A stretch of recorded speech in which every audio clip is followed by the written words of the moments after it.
انبیاء زندہ ہے، یہ ہمارا عقیدہ ہے۔ ٹھیک ہے، ہمارے نبی دنیا سے چلے گئے، آپ کا وصال ہو گیا، لیکن وہ مسلمان دانشور قرآن مجید کتاب اپنے سینے سے لگا کر سامنے آ گیا اور پکار کر کہنے لگا یہ قرآن ہمارے نبی کا معجزہ ہے، یہ کل بھی زندہ تھا، آج بھی زندہ ہے، کل بھی موجود تھا، آج بھی موجود ہے۔ ہمارے نبی دنیا سے پردہ فرما گئے، لیکن یہ قرآن مجید جس طرح کل اثر رکھتا تھا آج بھی اثر رکھتا ہے، جیسے اس کی تاثیر کل تھی آج بھی تاثیر ہے، جیسے اس قرآن کے حفاظ لاکھوں کی تعداد میں کل تھے کروڑوں، آج بھی موجود ہے۔ نعرہ تکبیر، شان مصطفیٰ، شان مصطفیٰ، شان مصطفیٰ، شان قرآن، شان قرآن، شان قرآن، شان صحابہ، شان صحابہ، شان صحابہ، نعرہ تکبیر۔ مسلمان دانشور نے کہا کہ یہ ہمارے نبی کا معجزہ ہے۔ لوگوں، یہ اللہ نے حضور کا زندہ معجزہ ہمیں عطا فرمایا، کتنا بڑا احسان عظیم فرما دیا۔ جنت کی نعمتوں میں سے سب سے بڑی نعمت جو ہمیں ملے گی وہ تلاوت قرآن ہوگی۔ کسی اور موقع پہ حاضر ہوا انشاءاللہ اس پہ وضاحت سے گفتگو کروں گا، جنت کی نعمتیں بھی سناؤں گا آپ کو۔ تمام نعمتیں مل جانے کے بعد آخری جو نعمت ملے گی، سب سے بڑی جو نعمت ملے گی وہ قرآن مجید کی تلاوت سننا سنانا ہوگا۔ مسلمان بولا یہ ہمارے نبی کا معجزہ ہے، یہ کل بھی زندہ تھا، آج بھی ہے، یہ اس کی تلاوت سے کل بھی اثر ہوتا تھا، آج بھی اثر ہوتا ہے۔ اس کی تلاوت ابو بکر صدیق کی زبان سے سن کر لوگ کل بھی مسلمان ہوتے تھے، قاری عبد الباسط مصری کی زبان سے تلاوت سن کر لوگ آج بھی مسلمان ہوتے ہیں۔ وہ لوگ کہنے لگے کہ بات تو کافی سمجھ میں آ گئی، سمجھ میں یہی آتا ہے کہ یہ دور امام الانبیاء کا دور ہے، یہ زمانہ رسول اللہ صلی اللہ علیہ وسلم کا زمانہ ہے۔ لیکن وہ بولے کہ ایک سوال کا جواب اور دے دو، اس کے بعد خود بخود فیصلہ ہو جائے گا۔ اللہ اکبر۔ واقعی ہم تو خیر مسلمان ہیں، الحمدللہ اس بات کو تسلیم کرتے ہیں کہ قیامت تک اب کسی اور نبی نے نہیں آنا۔ اللہ نے دین اسلام کی وضاحت کرتے ہوئے فرما دیا کہ اب دین اسلام آ گیا، ان الدین عند اللہ الاسلام، اب دین اسلام آ گیا جو اللہ کو بھی پسند ہے، رسول اللہ کو بھی پسند ہے۔ وَمَن يَبْتَغِي غَيْرَ الْإِسْلَامِ دِينًا فَلَن يُقْبَلَ مِنْهُ، دین اسلام سے ہٹ کر کسی اور دین کے مطابق کروڑوں سجدے بھی لاؤ گے تو ایک سجدہ قبول نہیں ہوگا۔ اپنے زمانے میں وہ دین سچے تھے، بلکہ بڑا عجیب واقعہ، ایک بادشاہ گزرا ہے بخت نصر، خواب دیکھا، صبح اپنے درباریوں کو بلایا اور کہا کہ میں نے خواب دیکھا، اس کی تعبیر بتاؤ۔ میرے جیسے کئی قریب آ گئے کہ جیسے کیسے ہوگا بتائیں گے، کوئی انعام پائیں گے۔ جب سارے قریب ہوئے تو بادشاہ کہنے لگا کہ میں خواب بھول گیا ہوں، خواب بھی بتاؤ تعبیر بھی بتاؤ۔ بادشاہ ہوتے ہیں، جنگل کے بادشاہ ہوتے ہیں، بچے دیں انڈے دیں ان کی مرضی، جو مرضی کہیں جو مرضی کریں۔ وہ جو قریب ہوئے تھے اب آہستہ آہستہ پیچھے ہونا شروع ہو گئے۔ کیوں؟ بادشاہ نے اگلا اعلان کیا کہ خواب بھی بتاؤ تعبیر بھی بتاؤ، نہ بتائی تو قتل۔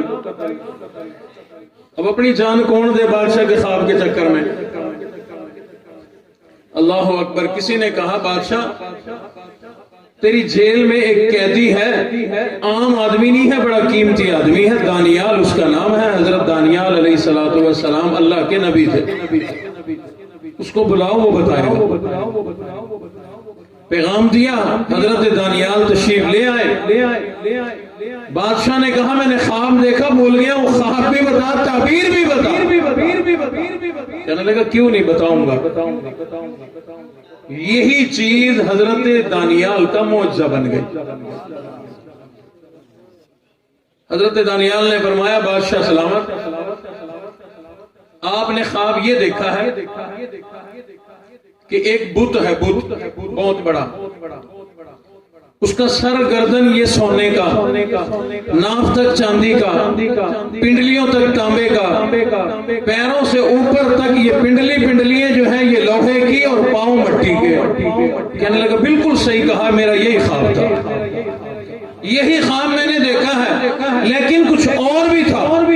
حضرت دانیال نے فرمایا اس سے آگے آپ نے یہ دیکھا ہے کہ ایک پتھر آیا آسمان سے، آ کر کے اس بت کو لگا، اس کو پانچ ٹکڑے کر دیا، اور وہ پتھر آہستہ آہستہ آہستہ آہستہ بڑا ہوتا گیا، اتنا بڑا ہوا کہ پوری دنیا میں پھیل گیا.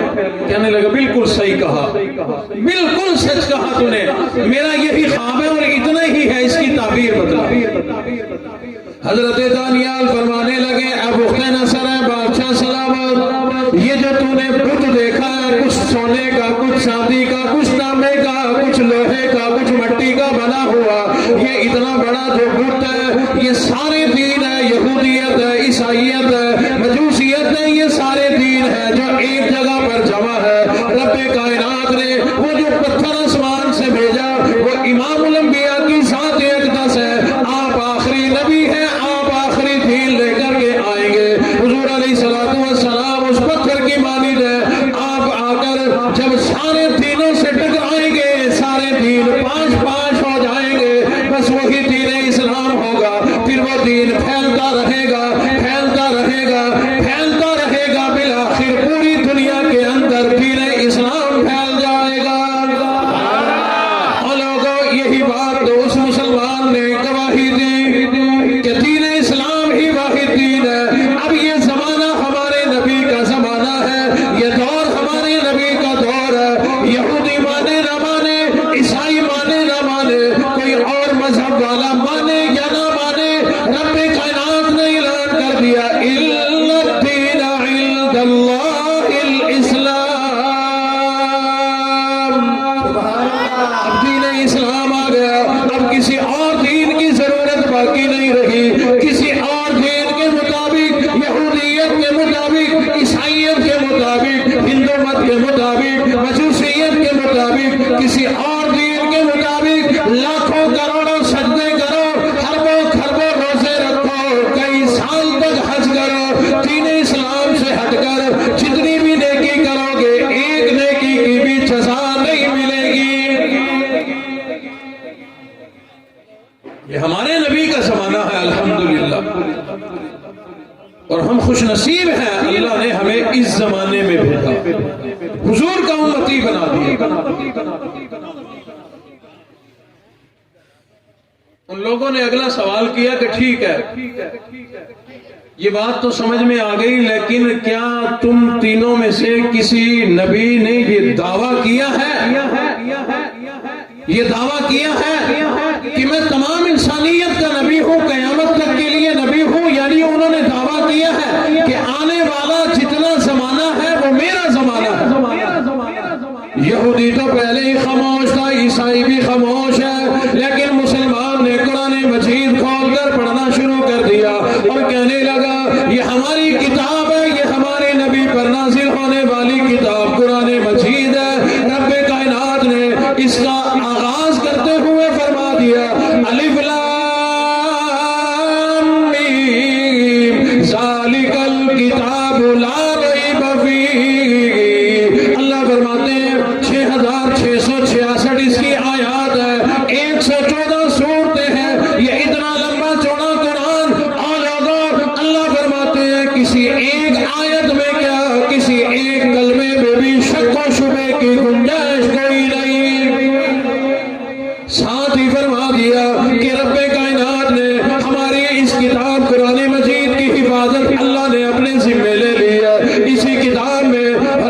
رب العزت نے فرمایا کہ اے میرے محبوب نبی بتلا دیجئے لوگوں کو یا ایھا الناس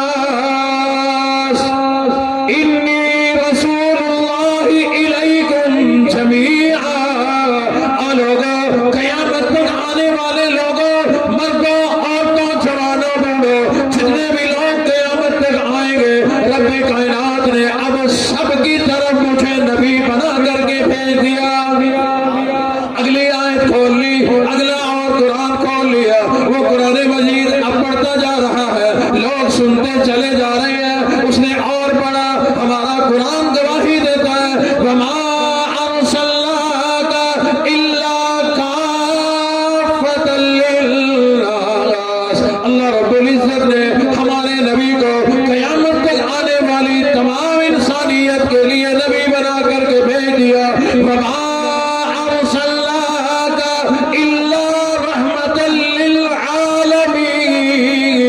اللہ نے اب تمام جہانوں کے لیے نبی بھی، تمام جہانوں کے لیے رحمت بھی بنا کر کے بھیج دیا۔ لکھا ہے واقعات میں کہ وہ فیصلہ کر کے اٹھے کہ اب کوئی مانے یا نہ مانے، قیامت تک کے لیے نبی بھی امام الانبیاء ہے، یہ دور اور یہ زمانہ بھی امام الانبیاء کا ہے۔ مبارک ہو مجھے اور آپ کو کہ الحمدللہ اللہ نے ہمیں دین اسلام عطا فرمایا۔ رب کائنات نے رحمت والا نبی مجھے اور آپ کو عطا فرما دیا۔ اللہ نے حضور علیہ السلام کی ہمیں رحمتیں عطا فرمائی۔ اور لوگوں، نبی کی رحمت والی چادر اگر مومنین کے اوپر نہ ہوتی تو یقیناً آج ہم بندر بن چکے ہوتے، خنزیر بن چکے ہوتے، کتے بن چکے ہوتے، ہماری شکلیں بگڑ چکی ہوتی۔ اور لوگوں، ان لوگوں کی شکلیں جن کی بنی اسرائیل کی بدلی گئی، انہوں نے اتنے بڑے گناہ نہیں کیے تھے جتنے بڑے گناہ ہم لوگ کیا کرتے ہیں۔ ناراض تو نہیں ہو گئے؟ ایک قوم کی شکل صرف اتنی بات پہ بدل دی اللہ نے فرمایا تھا کہ ہفتے والے دن مچھلی نہیں پکڑنی، انہوں نے یوں پکڑی بھی نہیں، ایک بہانہ بنایا شکار کا، دریا کے قریب تالاب بنائے، بیچ میں ایک نالی بنا دی، پانی جو چڑھا، پانی مچھلیوں کو بہا کر ان نالیوں کے ذریعے تالابوں میں لے آیا، پکڑی کوئی نہیں انہوں نے، ایک بہانہ بنایا۔ اللہ نے اپنے حکم کے خلاف ورزی کرنے پر شکلیں بدل دی، خنزیر بنا دیا، بندر بنا دیا۔ ہم اس سے بڑا گناہ نہیں کرتے، مچھلی پکڑنے سے بڑا گناہ نہیں کرتے۔ اور لوگ رحمت کائنات امام الانبیاء محبوب کبریا حضرت محمد الرسول اللہ صلی اللہ علیہ وسلم کی رحمتیں اگر نہ ہوتی، آپ کی دعائیں نہ ہوتی، آپ کے بہے ہوئے آنسو نہ ہوتے، جو اس امت کے غم میں حضور نے آنسو بہائے، اور لوگوں اگر یہ چیزیں بیچ میں نہ ہوتی تو کبھی کی ہماری شکلیں بدل گئی ہوتی، ہم لوگ تباہ و برباد ہو گئے ہوتے۔ رب کائنات کی قسم ہے، اللہ نے وہ رحیم نبی، وہ رؤوف الرحیم نبی، وہ مہربان نبی، وہ رحمت والا نبی مجھے اور آپ کو عطا فرما دیا کہ تمام پہلے آنے والے تمام کے تمام نبیوں کی عظمتیں اکٹھی کر لے کے جائیں تو میرے اور آپ کے نبی کی عظمت کا مقابلہ نہیں کر سکتے۔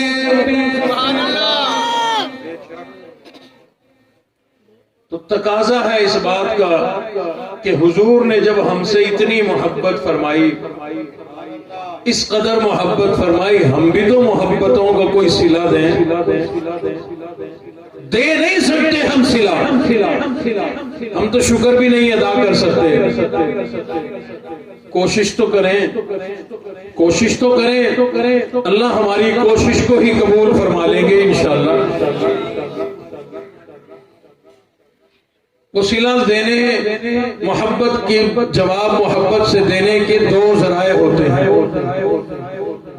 ایک تو یہ کہ اللہ رب العزت نے فرمایا کہ اپنی تمام زندگی کو میرے محبوب نبی کی زندگی جیسا بناؤ، جس کو کہتے ہیں اطاعت کرنا، فرما برداری کرنا، اداؤں کو اپنانا، طریقوں کو اپنانا، یا ہمارے تبلیغی بھائی کہتے ہیں کہ سنتوں پر عمل کرو، یہ ساری ایک ہی بات ہے، سنتوں پر عمل کرنا، طریقوں والی زندگی گزارنا، اداؤں کو اپنانا، حضور جیسا اپنے آپ کو بنانے کی کوشش کرنا، اپنی زندگی ویسی بنانا۔ جو جتنی زیادہ کوشش کر رہا ہے اس کا مطلب ہے وہ اتنی ہی زیادہ حضور سے محبت رکھتا۔ اور ایک طریقہ محبت کا جواب محبت سے دینے کا یہ ہوتا ہے کہ انسان کو جس سے محبت ہو، جہاں بیٹھتا ہے، جہاں سے اٹھتا ہے، جس سے محبت ہو، زبان پر اسی کا ذکر ہوتا ہے۔ ہماری زبان پہ بھی دیکھیں، ہم سے ہمارے نبی کو محبت تھی تو ہر وقت امتی امتی کا نعرہ تھا، ہر وقت امتی امتی کا نعرہ۔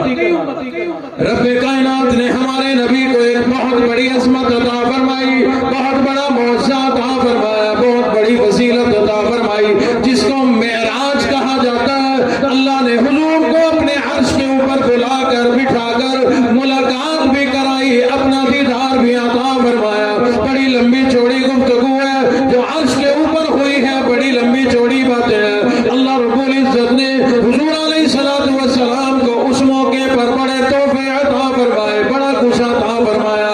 حضور علیہ السلام نے جھولی پھیلا دی، بولا یہ تو میرے لیے ہے، میری امت کے لیے بھی تو کچھ عطا فرما دو۔ اللہ اکبر۔ معراج بھی انوکھی، نرالی، عظیم عطا فرمائی۔ اللہ کے عرش پہ پہنچ گئے، وہاں جا کر بھی مجھے اور آپ کو نہیں بلایا۔ قصہ مختصر کرتے ہوئے اللہ نے فرمایا اے میرے محبوب نبی، امت کے 4 حصے اگر کر لیے جائیں، ایک حصے کو تو میں یوں ہی معاف کر دوں گا، آپ سے جو محبت رکھتے ہوں گے ان کو تو میں یوں ہی معاف کر دوں گا۔ چوتھائی بہت بڑی بات، اللہ نے فرمایا میرے محبوب راضی ہیں؟ عرض کی اللہ نہیں۔ اللہ نے فرمایا چلو 2 حصے، آدھی امت کو یوں ہی معاف کر دوں گا، جو آپ سے تھوڑی سی بھی محبت رکھے گا، ذرہ برابر بھی ایمان لائے گا، یوں ہی معاف کر دوں گا۔ اب تو میرے محبوب راضی ہیں؟ فرمایا نہیں۔ 3 حصے یوں ہی معاف ہو جائیں گے، اب تو راضی ہیں؟ فرمایا نہیں۔ اللہ اکبر۔ اللہ نے فرمایا محبوب اب جو اگلی بات ہے وہ ضابطے کے خلاف ہے، میں یہ وعدہ کروں کہ ساری امت یوں ہی بخشی جائے گی، کافر بھی جنت میں، مومن بھی جنت میں، نیک بھی جنت میں، بد بھی جنت میں، راتوں کو رونے والا، عبادت کرنے والا بھی جنت میں، خراٹے لینے والا بھی جنت میں۔ اللہ نے فرمایا میرے محبوب یوں نہیں، اب جو باقی بچ گئے تھوڑی سی شرط ہے ان کے ساتھ، جو آپ کی اطاعت فرما برداری کرے گا، درود پاک پڑھے گا، استغفار کی کثرت کرے گا، نہ صرف یہ کہ جنت میں بلکہ ساروں کو جنت کے اعلیٰ مرتبے عطا فرماؤں گا۔ امام الانبیاء کو مجھ سے، آپ سے، اپنی امت سے کتنی محبت ہے لوگوں، عرش پہ بیٹھ کر بھی مجھے آپ کو نہیں بھلایا، کسی موقع پہ نہیں بھلایا، ہر جگہ پر یاد رکھا، ہر موقع پر یاد رکھا۔ ابھی تھوڑی دیر قبل بھائی ابراہیم کو میں عرض کر رہا تھا، رب کائنات نے بدر والے صحابہ کی معاونت کے لیے، بدر والے صحابہ کی مدد کرنے کے لیے اللہ نے آسمان سے فرشتے نازل فرما دیے، آسمان سے فرشتے آئے، انسانی شکل میں آئے، گھوڑوں پر سوار ہو کر کے آئے، صحابہ کی طرف سے کافروں کے ساتھ انہوں نے جنگ کی، بدر کا میدان جیت لیا، مسلمان جیت گئے، صحابہ جیت گئے۔ کئی دن بدر کے گزرنے کے بعد، جنگ کے بدر کے گزرنے کے بعد جبرائیل امین آ گئے، عرض کرنے لگے اے امام الانبیاء آپ کو مبارک ہو، آپ کے صحابہ بدر کے میدان میں جو معاونت کرنے کے لیے آسمان سے فرشتے آئے تھے، اللہ نے ان فرشتوں کا مقام مرتبہ باقی فرشتوں سے بلند کر دیا۔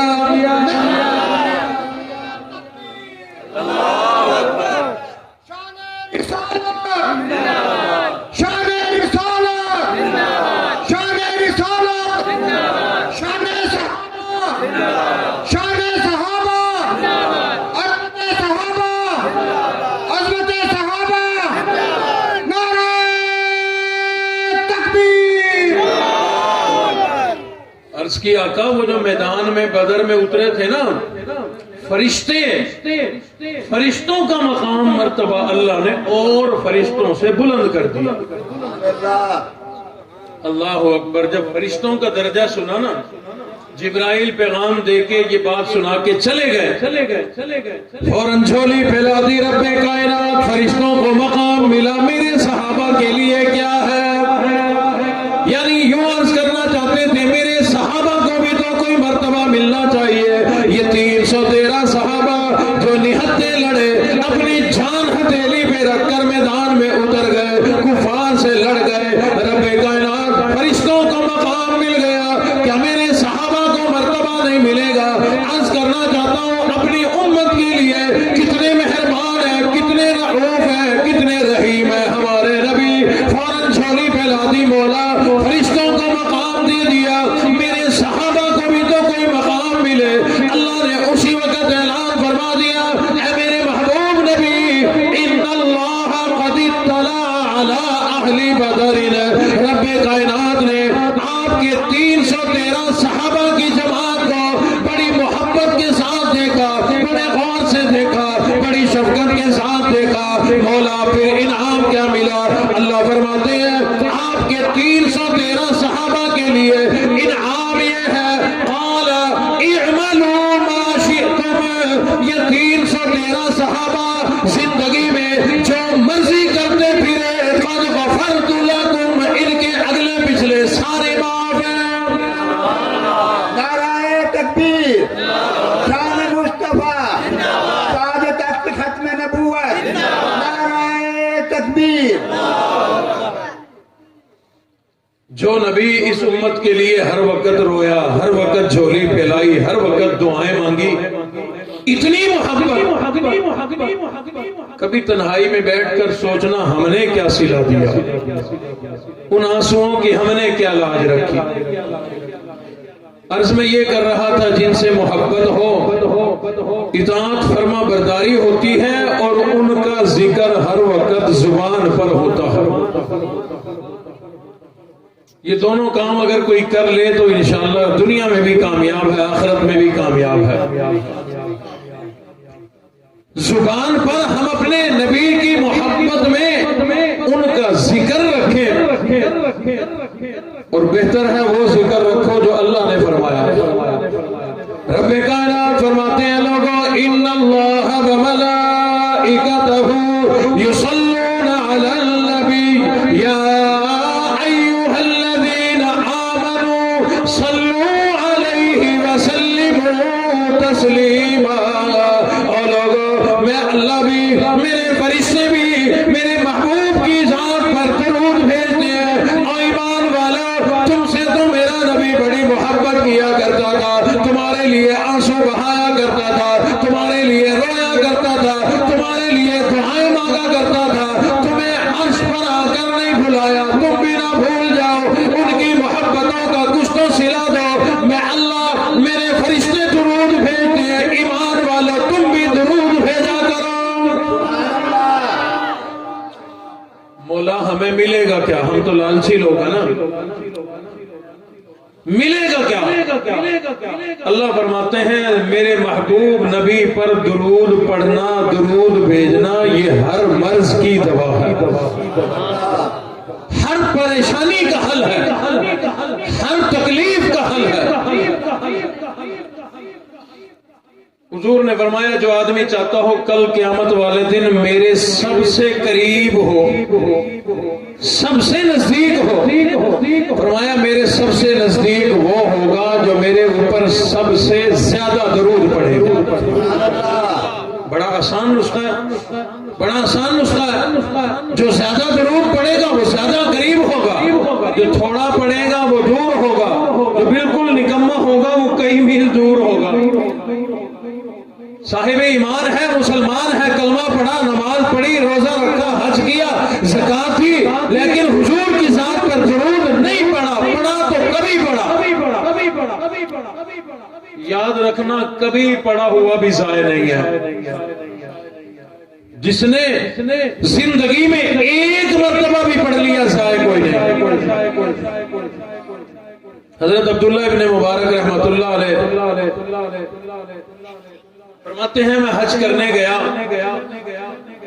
بیت اللہ کا طواف کر رہا تھا، اللہ آپ سب کو طواف نصیب فرمائے۔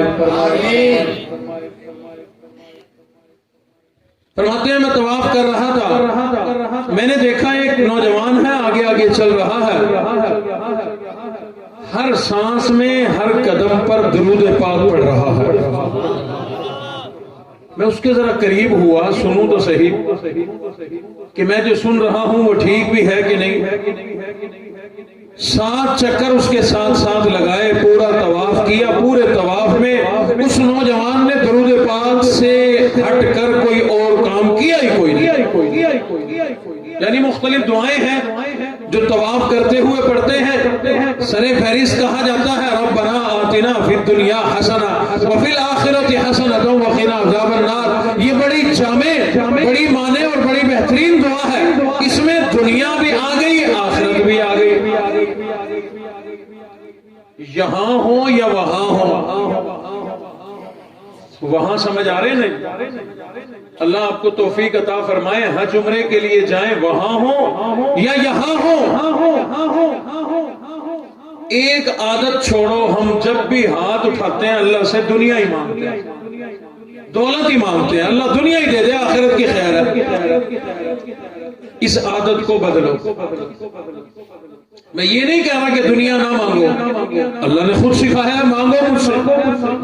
رب کائنات نے قرآن مجید میں خود ارشاد فرما دیا ربنا آتنا فی الدنیا حسنہ وفی الآخرۃ حسنۃ وقنا عذاب النار۔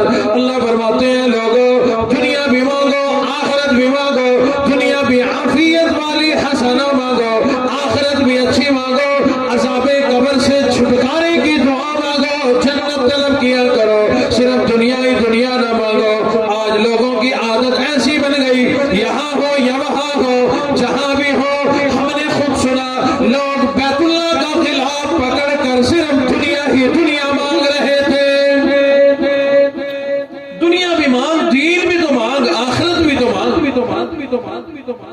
حضرت عبداللہ ابن مبارک رحمۃ اللہ علیہ فرماتے ہیں میں نے سنا 7 چکر اس نے لگائے، صرف درود پاک پڑھتا رہا، ہر سانس میں درود پاک ہے، ہر قدم پر درود پاک ہے۔ جب وہ طواف مکمل کر چکا، 2 رکعت نفل بھی پڑھ چکا، وہ ایک طرف جا کر کے بیٹھا، میں بھی اس کے قریب چلا گیا، میں بھی وہاں جا کر کے بیٹھ گیا۔ جب وہ اپنی عبادات سے فارغ ہوا، میں نے سوال کر دیا اور نوجوان کیا بات ہے، تو نے ایک جملہ بھی کوئی اور نہیں پڑھا، کوئی اور دعا نہیں مانگی، پورے طواف میں 7 چکروں میں تو درود پاک ہی پڑھتا رہا، ذرا بتلا تو صحیح اس کی وجہ کیا ہے؟ اس نے ٹال مٹول کرنے کی کوشش کی، بتانا نہیں چاہتا تھا، لیکن حضرت عبداللہ ابن مبارک نے اپنا تعارف کرا دیا، میں عبداللہ ابن مبارک ہوں، یہاں علماء حرم میں سے ہوں، رب نے مجھے اپنی فضیلت اور عظمت عطا فرمائی ہے، ذرا بتلا تو صحیح بلا وجہ تو یہ درود پاک نہیں پڑھ رہا، کوئی نہ کوئی بات تجھے پتا ہے، کوئی عظمت تجھے پتا ہے، تبھی تو نے اتنا درود پاک پڑھا ہے، بتلا دے، میں لوگوں کو بتلایا کروں گا، جو عمل کرے گا اس کا بھی دنیا آخرت کا بھلا ہو جائے گا۔ وہ کہنے لگا اگر یہی بات ہے تو سنو، میرے والد محترم جب دنیا سے رخصت ہوئے، میرے باپ کی جب موت آئی، انتقال ہوا، تھوڑی ہی دیر گزری تھی کہ اس کا چہرہ کالا سیاہ ہو گیا۔ کہنے لگا کہ میں پریشان کہ لوگوں کو بتاؤں کہ نہ بتاؤں، میرا باپ فوت ہو گیا، اگر بتایا لوگ دیکھنے آئیں گے، چہرہ کالا سیاہ ہے، لوگ کیا کہیں گے